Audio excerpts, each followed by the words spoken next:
In this video, I'm going to show you how you can easily switch to a portrait mode on your iPhone's camera.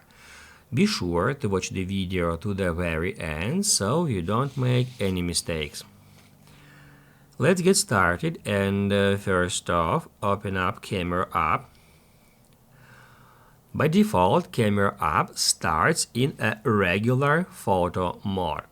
However, if we would like to switch it to a portrait mode, all we have to do is just tap right here where it says portrait. On the portrait mode, we can easily make cool photos of some person or of just some object that we would like to highlight. In portrait mode,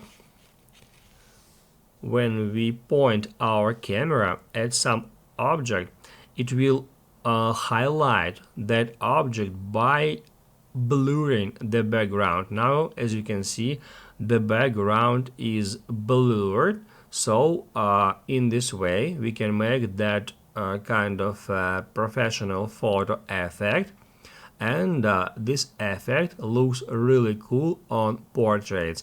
If you are taking a photo of some person, that will highlight the face of this person by blurring all the background.